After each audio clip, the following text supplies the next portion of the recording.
guys. Happy Saturday. I look really different. I don't know why.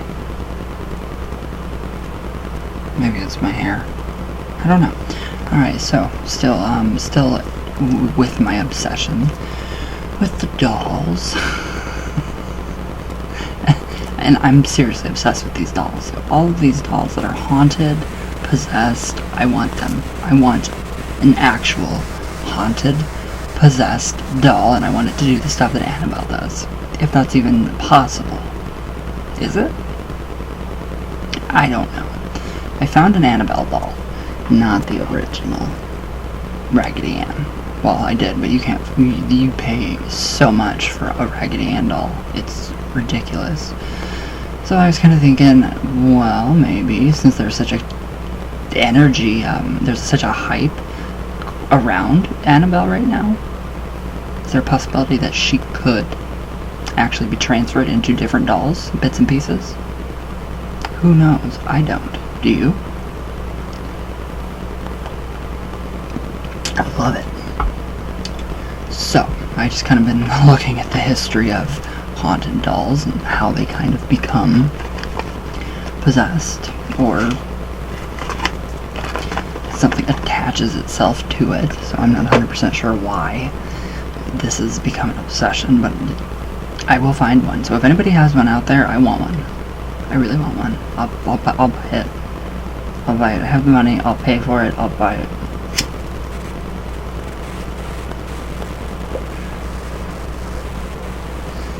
But it has to be extremely haunted, and it has to be able to move and do some pretty crazy stuff. So, yeah. And there has to be a kind of refund type thing if it doesn't. So, alright, so this is actually something I found just a little bit ago. The history of creepy dolls. So, it's pretty neat. So this is SmithsonianMag.com, the Smithsonian Museum. So, alright. Pollocks Toy Museum is one of London's loveliest small museums. Ooh. So, a creaking Dixonian warren of wooden floors, low ceilings, threadbare carpets, and steep, winding stairs. Ooh, that sounds really cool. Housed in 2 connected townhouses. So, in small rooms, house a large, haphazard collection of antique and vintage toys.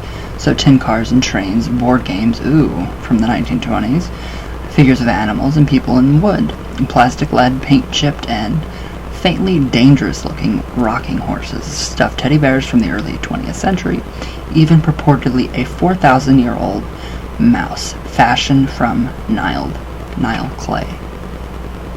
That would be amazing to have. That would be amazing.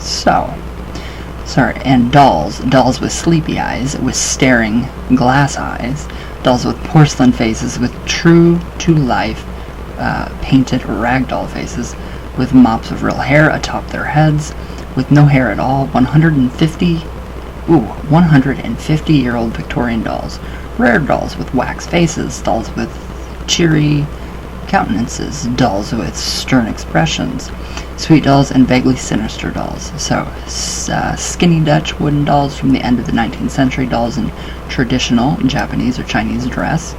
One glassed off nook of a room is crammed with porcelain-faced dolls in 19th century clothing, sitting in vintage model carriages, and propped up in wrought iron bedsteads.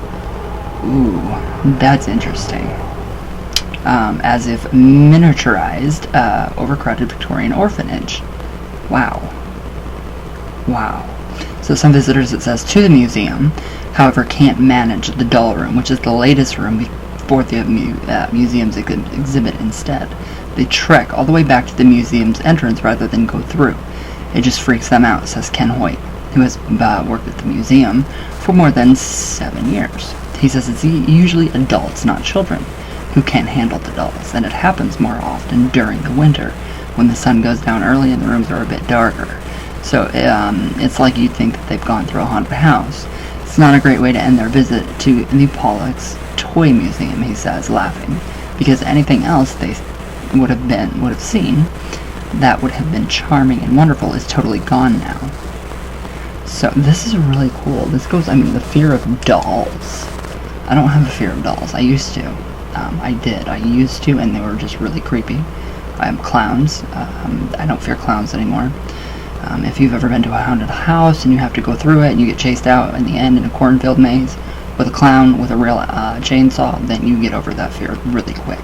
So, and you go through it 5 times, and the second time you're like, yeah, it's just a clown, so I'm not. Nah. Alright, so some visitor, I already read that, so sorry. So, a fear of dolls does have a proper name. Oh wow, pediophobia.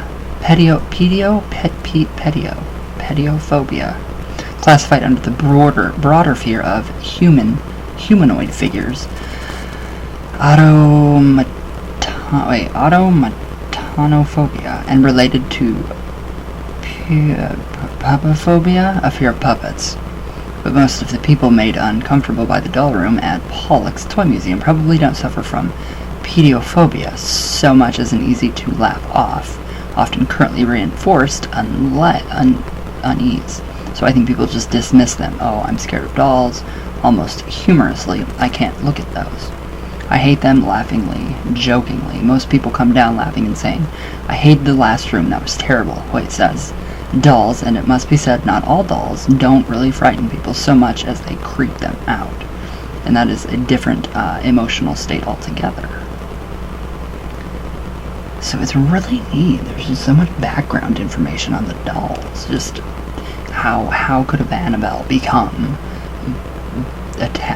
something attached itself to Annabelle? So how could that be? Alright, so dolls have been a part of human play for thousands of years. So in 2004, a 4,000-year-old stone doll was unearthed in an archaeological dig on the Mediterranean island of Pantelleria. The British Museum has several examples of ancient Egyptian rag dolls. I wonder where the rag doll, the Raggedy Ann, Egypt. That's really weird. Alright, made of papyrus stuffed linen. So over millennia, toy dolls crossed continents and social strata. Were made from sticks and rags, porcelain and vinyl, and have been found in the hands of children everywhere. And by virtue of the fact that the dolls are people in miniature, unanimated by their own emotions, it's just easy for society to project whatever it wanted onto them. Just as much as they could be made out of anything, they could be made into anything. So that gives me an idea for a haunted doll. Why not try to coerce whatever, if there's supposedly a demon in Annabelle, why not try to coerce it into another doll? I think that's asking for trouble. I really honestly think that would be asking for trouble if Annabelle is as evil as they say she is.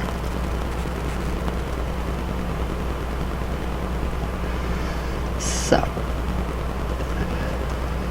I guess it'd be like creating a thought form. So like Zozo, you have to really work at that. So, okay, so he says, I think there is quite a tradition of using dolls to reflect cultural values, and how we see children, or, who we wish them to be, says Patricia Hogan, curator at the Strong National Museum of Play in Rochester, New York. Oh, I have friends up there. Hi, friends. Alright, so, an associate editor of the American Journal of Play, for example, she says, by the end of the 19th century, many parents no longer saw their children as unfinished adults, but rather regarded childhood as a time of innocence that ought to be protected. In turn, dolls' faces took on a more cherubic, angelic look. So dolls have an instructional function, often reinforcing gender norms and social behavior. Alright, yeah, that's that. Through the 18th and 19th century, dressing up dolls gave little girls the opportunity to learn how to sew or knit. My mom, yes, she did that too. Paper dolls. That was, you had to actually cut their clothes out, and paper dolls. So, Hogan says girls also used to act out social interactions with their dolls, not only the classic tea parties, but also more complicated social rituals such as funerals as well. Alright, so this kind of gives a little bit of information on just exactly how that can become possible. The idea, the concept becoming possible. Acting out real life things with the dolls. So it's kind of a ritualistic deal, which I think is really neat. I don't know, I do. So, wow, even funerals? So, alright. In the early 20th century, right around the time that women were increasingly leaving the home and entering the workplace, infant dolls became more popular, introducing young girls into a cult of maternal domesticity, whatever.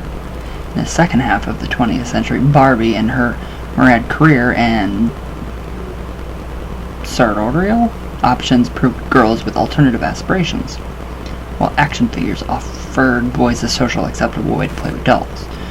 So the recent glut of boy-crazy, bizarrely proportioned, hyper-consumerist girl dolls, think Bratz and Monster High, was something about how both society sees girls and how girls see themselves. Although, that is for another discussion. So dolls, without meaning to, mean a lot. But one of the more relatively recent ways we relate to dolls is as strange objects of, and this is a totally scientific term, creepiness. Alright, so we have a lot of dolls in here. This is really amazing. I mean, they look really creepy,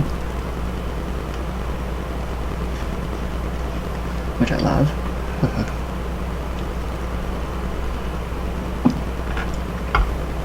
So to transfer that type of energy into a doll, who knows?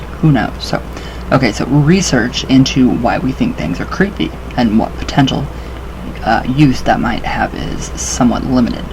But it does exist. Creepy, in the modern sense of the word, has been around since the middle of the 19th century.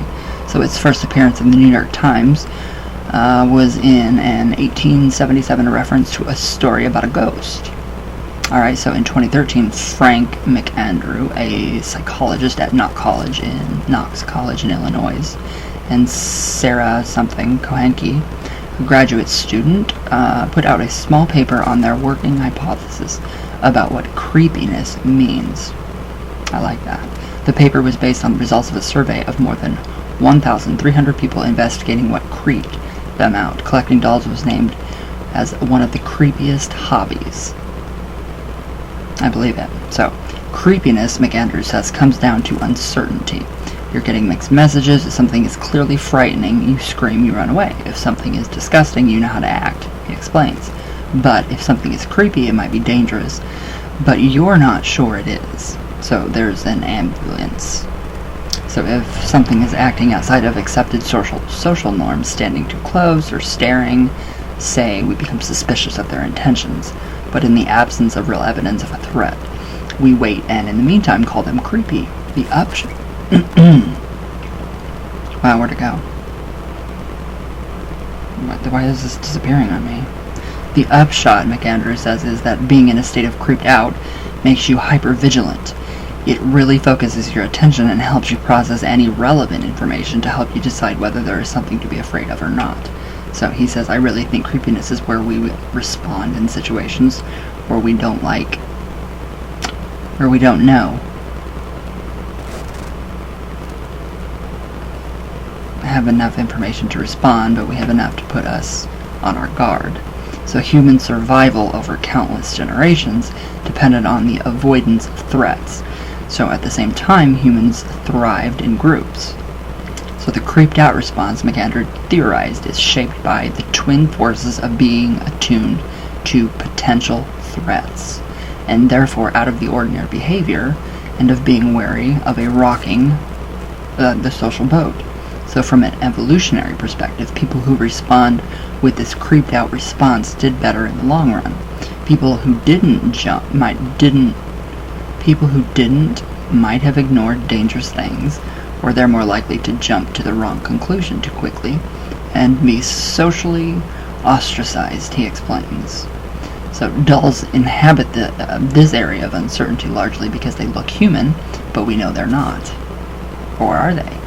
Our brains are designed to read faces for important information about intentions, emotions, and potential threats. So maybe it's just the hype that created Annabelle. I don't know. So indeed, we're so primed to see faces and to respond to that. We see them everywhere. In streaked windows, smears of Marmite, toast, and banana peels, a phenomenon under the catch-all term, I don't even know how to say that, pareidolia? Try not to see the faces in this I See Faces Instagram feed. However, much we know that a doll is likely not a threat. Seeing a face that looks human, but isn't unsettles. This is not worded properly. Our most basic human instincts. Wow. So we shouldn't be afraid of little pieces of plastic, but it's sending our social signals, says McAndrews. So noting too that depending on the doll, these signals could just as easily trigger a positive response, such as a protectiveness. They look like people but aren't people, so we don't know how to respond to it. Just like we don't know how to respond when we don't know whether there is danger or not. So the world in which we evolved, how we process information, there weren't things like dolls.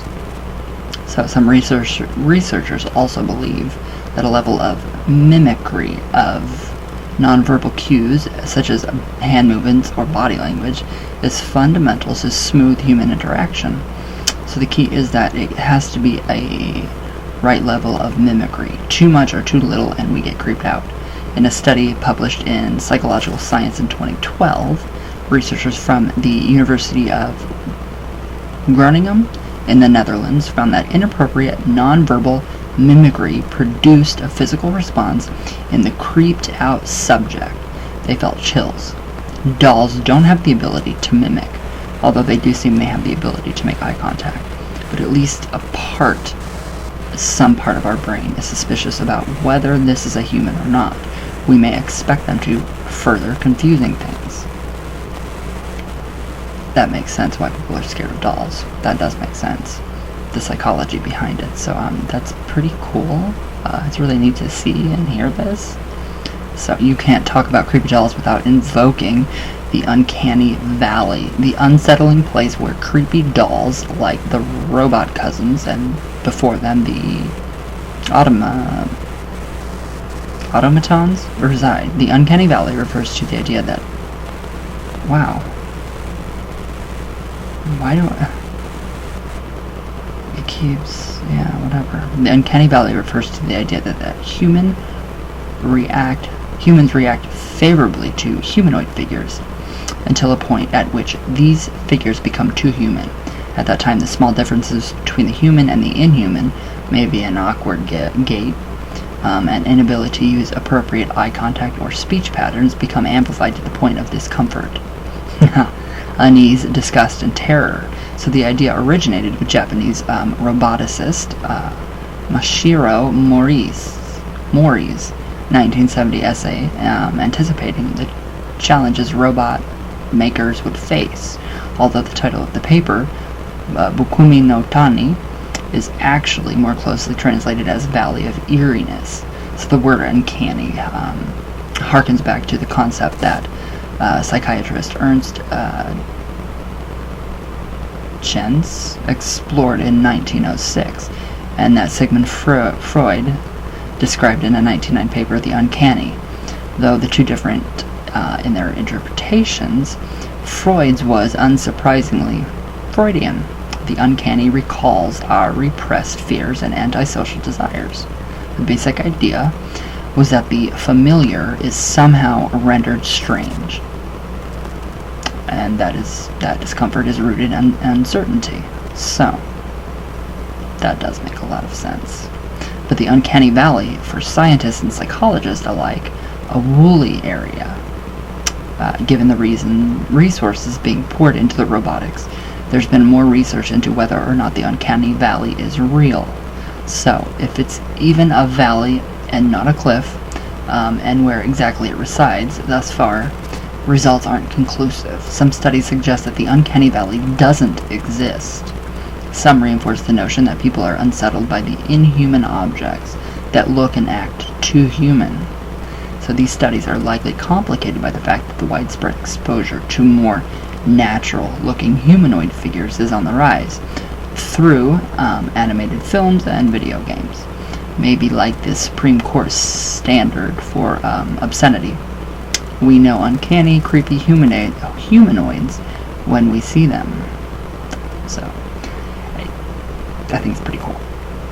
But before the 18th and 19th century, dolls weren't real enough to be threatening. Only when they began to look too human did the dolls start to become creepy, uncanny, and psychology began investigating it. So, doll manufacturers, no ancestry. I don't care if I get 50% off. I don't care.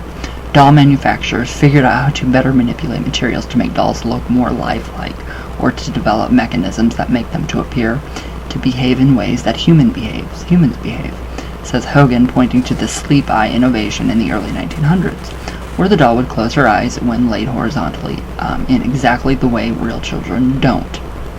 That would be too easy for parents. So he says, I think that's where the unease comes with dolls.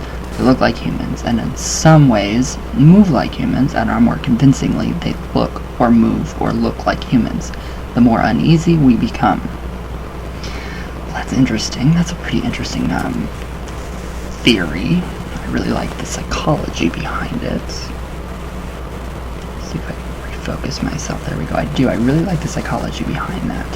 It's very interesting. But then again, what about parapsychology and paranormal research and thought forms giving dolls life? So we can actually see, if we go back into the Annabelle films, that in Annabelle Comes Home, when she opens that book, Daniela, she opens the black shun. The book is literally the Lesser Key of Solomon, so it has all of the demons in it. So, exactly what daemon is using Annabelle? And it's really weird that in the original Annabelle, the woman saves her friend and her daughter's son's soul. Her daughter, yeah. By jumping out the window with the doll. So, but then in Annabelle Creation, who bought the doll? Who bought it? The mom's nurse. What happened to that mom's nurse? Or the nurse's mother? It just doesn't make any sense. It's backtracking. So it's pretty cool. Alright, so at Pollocks, the dolls that people find particularly creepy are the ones that look more lifelike, says Hoyt. So there's also the ones that have begun to decay in early inhuman ways. The dolls don't age well. I think any time that a doll really tried to look like a human being and is now over 100 years old, the hair is decaying, the eyes don't work anymore, so it looks as much like a baby as possible, but like an ancient baby, Hoyt says. Ooh. That is really, really cool. I mean, that is really neat. That would be really neat to see. Like the Valley of the Dolls, the island in, I think it's China or Japan. Literally, there's dolls everywhere. So, well, this presents an interesting phenomena. The creepiness of realistic dolls is complicated by the fact that some people want dolls and robots that look as lifelike as possible. I can only imagine why. Reborns are a good illustration of the problem. Hyper-realistic. These are custom-crafted infant dolls that reborn artists and makers say you can love forever. The more like life an infant doll is, and some of them even boast heartbeats. Ooh, breathing motion and cooing.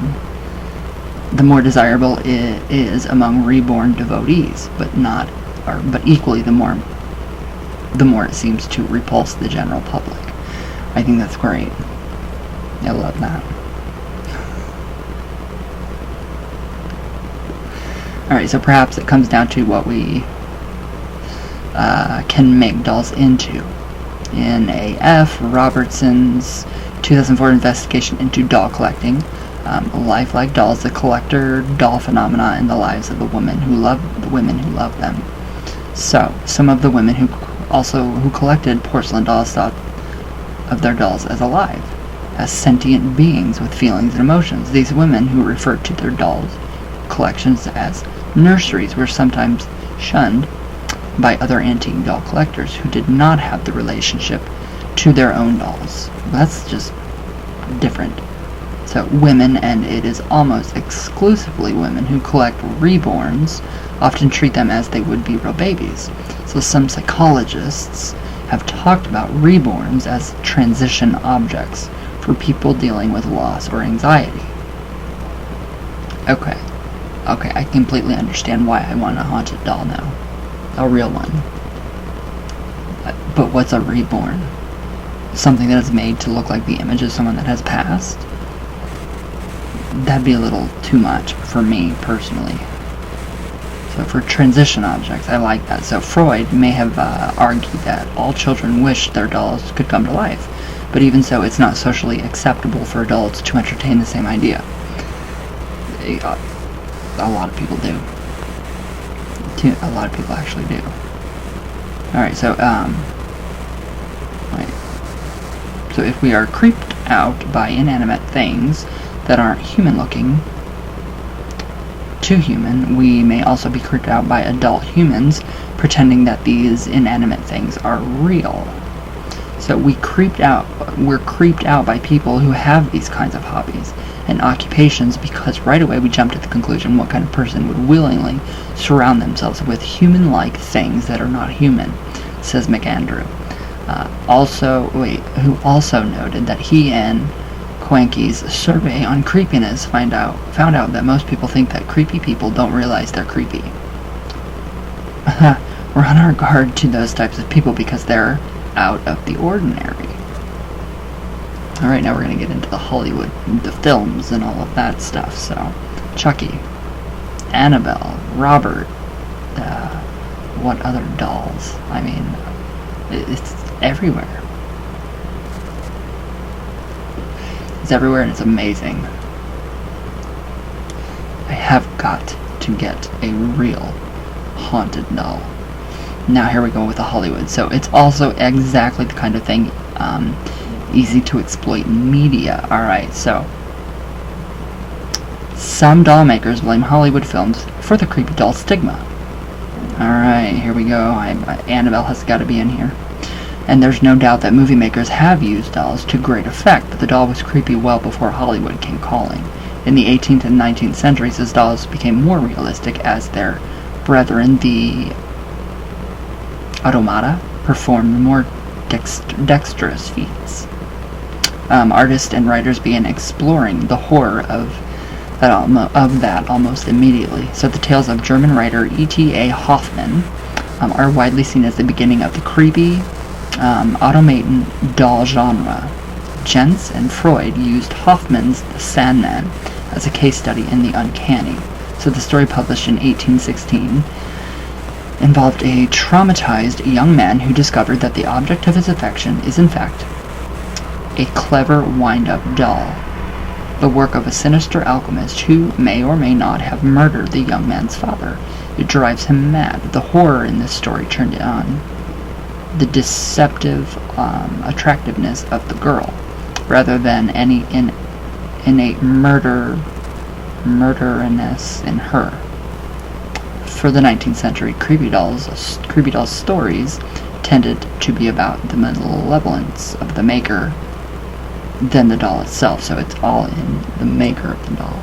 So this goes in also, we can probably tie that into puppet magic and voodoo dolls.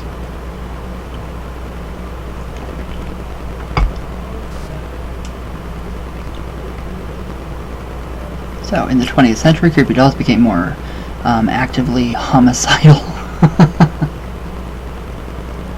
Really? Let me read that again. In the 20th century, creepy dolls became more actively homicidal. As a motion picture technology transformed the safely inanimate into the dangerously animate. Some evil dolls still had an evil human behind them. Dracula, director Todd Browning's 1936 The Devil Doll featured Lionel Barrymore as a man wrongly convicted of murder who turns two living humans into doll-sized assassins to wreak his revenge on the men who framed him. But then there was the Twilight Zone's murderous Talkie Tina, inspired by one of the most popular and influential dolls of the 20th century, Chatty Cathy. Oh God.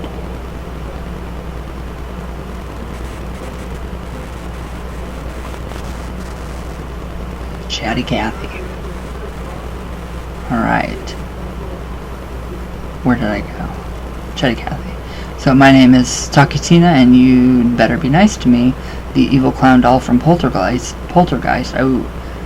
cannily marrying two creepy memes for maximum terror, and of course Chucky, the My Buddy clone possessed by the soul of a serial killer in the Child Play series. The 1980s and the 1990s saw dozens of B-movie variations on the homicidal doll theme. Dolly Dearest, Demonic Toys, Blood Dolls. In 2005, the evil denizens of the doll graveyard came back for teenage souls and eyeballs, it appears. In 2007, homicidal ventriloquist dummies were going around ripping people's tongues out in dead silence. Most recently, devil worshippers. Well, I'm sure this is ridiculous. So most recently, devil worshippers inadvertently turned a smiling vintage doll into a grinning demon in last October's Annabelle. So a film in the Conjuring franchise, director John Leonti, who did not return requests for comment,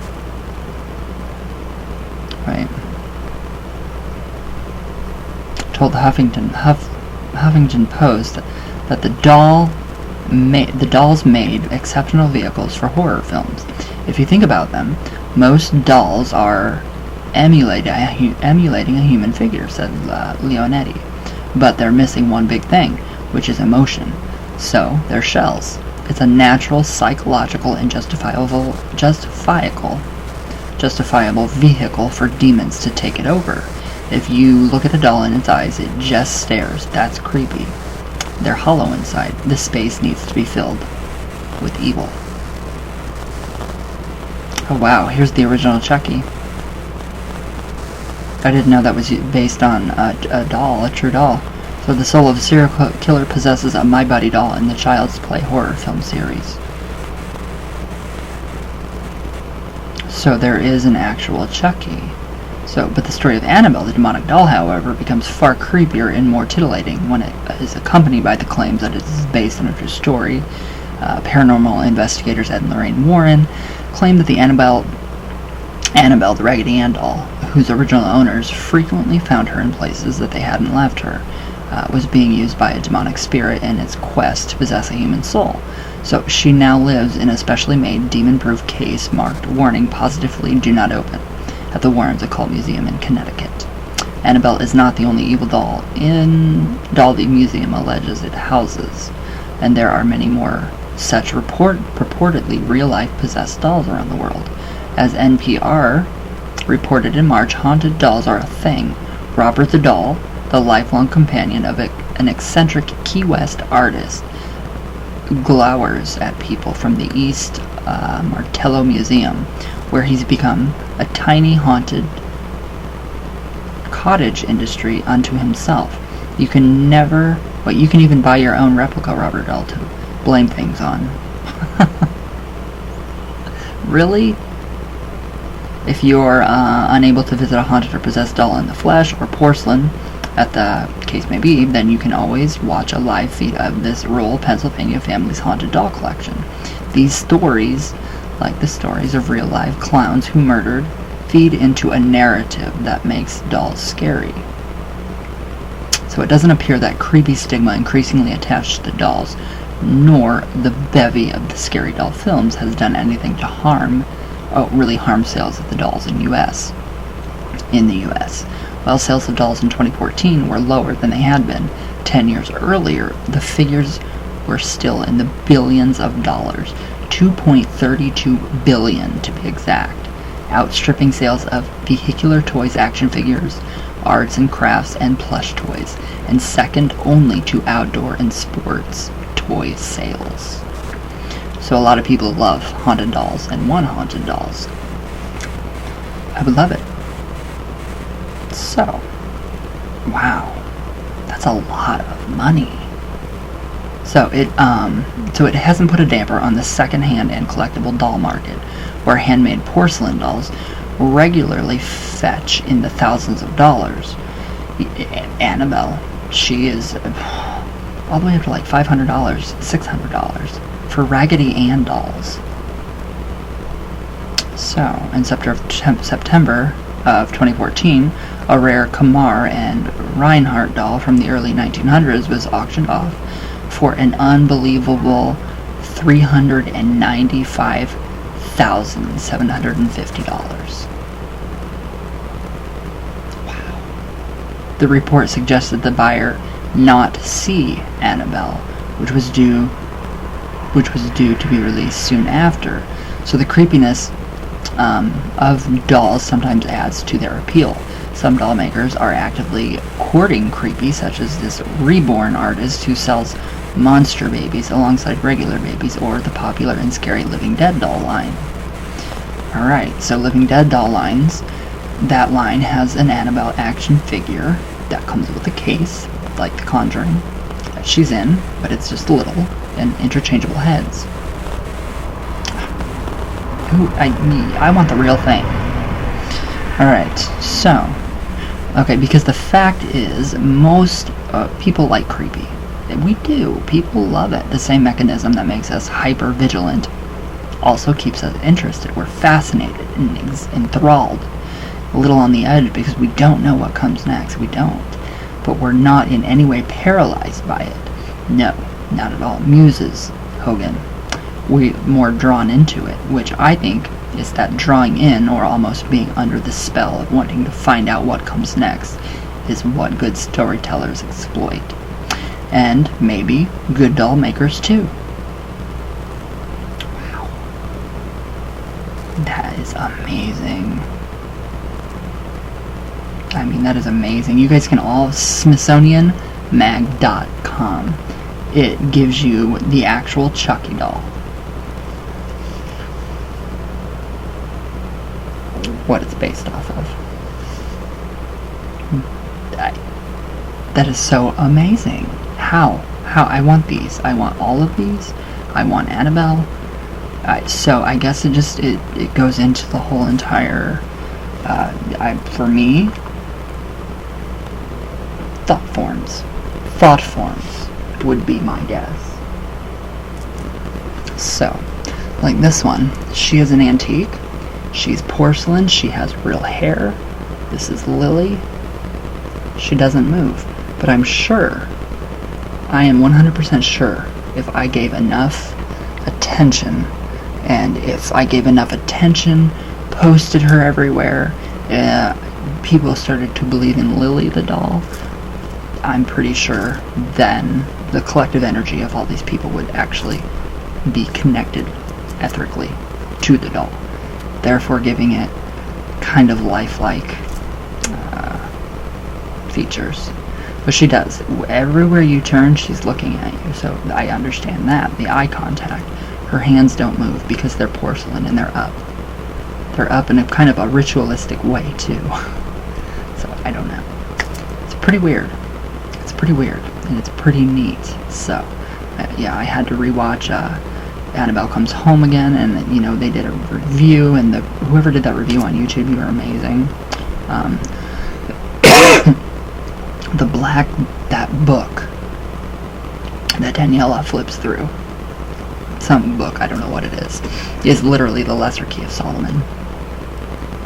So the demon Black, it's a daemon, not a demon, is actually in there. So, just a little history, but so I will see you guys later. I'm going to have a cough attack. I love you all very much. From my heart. Away from Venus. all the way back down, and I will see you guys tomorrow. I'm gonna have a cough attack. I love you all.